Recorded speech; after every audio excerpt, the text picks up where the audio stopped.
Lo que motivó a Patti a ir a predicar las buenas nuevas. Creía en Cristo, creía en su Padre Celestial. Sabía que ejerciendo fe en Cristo Jesús sería la salvación para aquellas personas a las cuales ella atendió a través de todo su cristianismo. Esto es entonces lo que hizo, ¿verdad?, que Patti tuviera una esperanza muy segura. Ella conoció cuál fue el propósito divino. La palabra de Dios señala, ahí en el primer libro de la Biblia, en Génesis, que cuando Jehová creó a la primera pareja humana, Él se propuso que esta pareja humana viviera para siempre. Ese fue el propósito de Dios. Cuando Jehová les dio su bendición a aquella primera pareja, les dijo: sean fructíferos, háganse muchos, llenen la tierra. Pero junto con ello Jehová señaló: sojúzguenla. Es decir, tengan en sujeción los animales inferiores. Así es que Jehová desde el principio quería que sus criaturas humanas o sus hijos humanos vivieran para siempre. ¿Qué fue entonces exactamente lo que ocurrió? ¿Por qué fue que el propósito de Jehová no se cumplió tal como Él se lo había propuesto desde el inicio? Esto fue por la desobediencia de los primeros humanos. Pero ¿podríamos decir que esto hizo que el Creador cambiara en sus propósitos? ¿Que fuera diferente? No.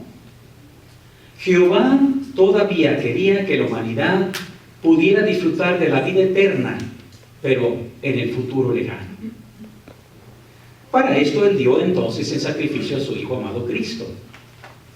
Y Cristo, de una manera y de otra, dijo: para esto he venido al mundo.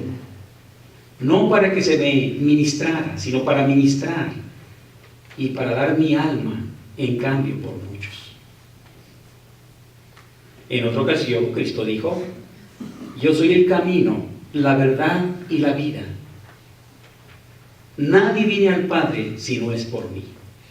El camino, el único medio para poder llegar a su Padre Celestial. La verdad, porque en Jesús se cumplieron todas las profecías que tenían que ver con el papel que iba a desempeñar como Salvador. Y la vida, porque Él es responsable de traer a nuestros seres queridos a la vida en el paraíso prometido por la palabra escrita de Dios. Para Patti, estas palabras que se bosquejan en la Escritura eran muy confiables. ¿Por qué? Mire, vamos a dirigirnos a la expresión que se usa aquí mediante el profeta Isaías. Y vamos a ver el 55 de Isaías. Y note: si Jehová se propuso que la humanidad disfrutara de vida eterna y viviera en paz y felicidad, eso es lo que es el propósito divino. ¿Qué va a pasar con esto? Finalmente, mire lo que se reconoce en Isaías en el capítulo 55, lea junto conmigo lo que dice particularmente el versículo 11. Así resultará ser mi palabra que sale de mi boca. No volverá a mí sin resultados, sino que ciertamente hará aquello en que me he deleitado. Escuche: y tendrá éxito seguro en aquello para lo cual la he enviado. Así que el propósito de que esta tierra fuera un paraíso y que esta tierra fuera poblada por criaturas perfectas que obedecieran a la ley de Dios se estorbó por la desobediencia de los primeros padres. Pero esto no significa que el Creador entonces cambió de idea o cambió de propósito. El propósito de Él es que esta tierra finalmente sea convertida en un paraíso donde pueda vivir la humanidad por toda la eternidad. ¿Usted recuerda aquel pasaje de las Escrituras donde Cristo murió en medio de dos malhechores o de dos ladrones? ¿Recuerda usted lo que señala ese pasaje? Uno de los ladrones, dice el registro bíblico, se burló de Jesús y le dijo: si eres hijo de Dios, sálvate y sálvanos. Dice la Escritura que le decía de manera afrentosa, como un reto, como una forma de una burla: si eres el Hijo de Dios, sálvate y sálvanos. Pero la Escritura señala que el otro malhechor corrige a este y le dice: oye, nosotros estamos sufriendo por las cosas malas que hicimos. pero este no hizo nada malo, refiriéndose a Jesús. Y entonces le dice a Jesús: Jesús, acuérdate de mí cuando entres en tu reino. Escuche bien la respuesta de Jesús. El malhechor dijo: acuérdate de mí cuando entres o cuando estés en tu reino. Jesús cambió la palabra. Dijo: estarás conmigo en el paraíso. ¿Qué paraíso? El paraíso que Adán y Eva habían rechazado por su desobediencia. Es el paraíso que en este caso Cristo le estaba prometiendo a aquel malhechor arrepentido. ¿Ve usted entonces que la esperanza de Patty estaba bien fundada? Él creía en la promesa divina. Ella estaba segura que el sacrificio de Cristo Jesús haría posible que, si ella muriera, podría venir a la vida.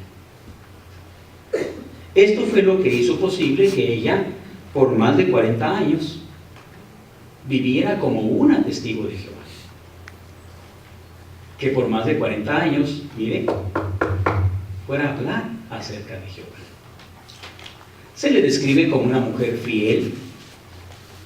Cuando ella quería predicar de manera continua, lo hacía a pesar de que no se sintiera bien de salud. Los hermanos que llevan la delantera en su congregación dicen que, aún estando enferma, ella siempre se esforzó por cumplir con sus asignaciones. El hermano que es coordinador en su congregación dice: nos puso un ejemplo para seguir, de fidelidad, de entusiasmo, de entrega por las cosas divinas. Por eso entonces estamos muy seguros de que ella, Jehová la tiene en su memoria. La palabra de Dios señala cuál es la condición de los muertos. Mire, vamos a ir a Ezequiel y noten, y esto despeja las interrogantes que muchas personas tienen con respecto a la condición de los muertos.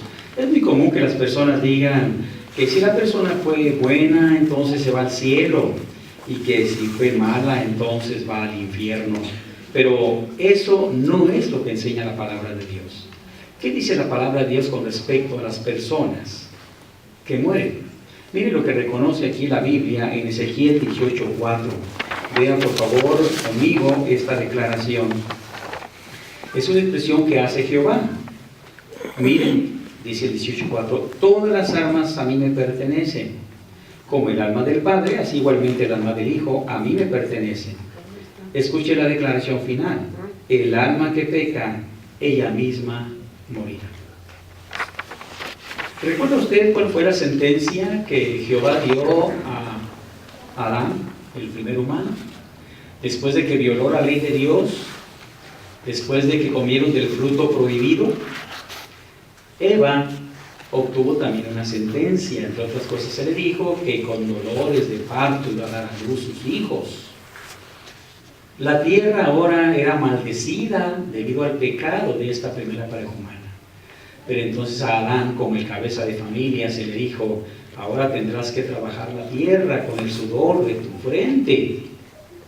Espinos y cardos crecerán de la tierra para ti. Y luego se le dijo: hasta que vuelvas al polvo del suelo, porque polvo eres y al polvo vas a regresar. Así que la muerte, que es lo contrario de la vida, se ha asemejado a un sueño profundo. Es como esas noches en que usted está dormido profundamente, de modo que no sabe si usted vive o está muerto. Así es la muerte, un sueño profundo. Cuando Cristo Jesús resucitó a su amigo Lázaro, el relato bíblico dice que Lázaro, debido a una enfermedad, murió. Y entonces las hermanas de Lázaro estaban esperando a Jesús para que le ayudaran precisamente, ¿verdad?, con esta situación que atravesaba su hermano Lázaro. Finalmente Lázaro muere y entonces Jesús le explica a sus discípulos que Lázaro está descansando. Dice la Biblia que ellos entendieron que, bueno, si estaba descansando, si estaba durmiendo, entonces pronto despertaría. Pero Jesús se refería a ese sueño o a ese descanso como la muerte. Jesús les tuvo que aclarar que Lázaro había muerto, pero estaba en un descanso. De modo que la muerte es un descanso. Y eso, de alguna manera, es una prueba del amor de Jehová por la humanidad. El hecho de que no nos lleve, ¿verdad?, a una condición de tormento, sino que simplemente una persona, al perder la vida, entonces deja de existir. En la palabra de Dios se reconoce, entre otras cosas, por qué las personas buenas tienen que morir. Fíjese lo que Pablo comenta en relación con ello aquí en Romanos, por favor, vean el 5:12. 5:12. ¿Por qué la gente buena tiene que morir? Y entonces Pablo nos da una razón muy poderosa, o la razón poderosa. Dice en Romanos 5:12: por eso, así como por medio de un solo hombre el pecado entró en el mundo, y la muerte mediante el pecado, y así la muerte se extendió a todos los hombres, porque todos habían pecado. Por eso entonces, ¿verdad?, sabemos, personas mayores, niños, jóvenes, todos venimos con el pecado. El pecado nos conduce a la muerte. Añada usted a este hecho, al hecho de que venimos con el pecado, la negligencia con el que se atiende a veces a nuestros seres queridos. Hay médicos que ponen todo su empeño, ¿verdad?, porque la persona viva. Pero también es cierto, ¿verdad?, que hay personas que no les interesa, o que hay de las personas que mueren por un accidente, porque el autobús, ¿verdad?, le fallaron los frenos, porque el hombre iba tomado, o esas personas que pierden la vida porque alguien bajo los efectos del alcohol tomó un vehículo y fue y le quitó la vida. Entonces, vea que el pecado por un lado nos conduce a la muerte, pero las acciones de otras personas a veces nos pueden conducir a una muerte prematura. O los malos hábitos. ¿Ha conocido usted a alguien que por el exceso del alcohol se cortó la vida?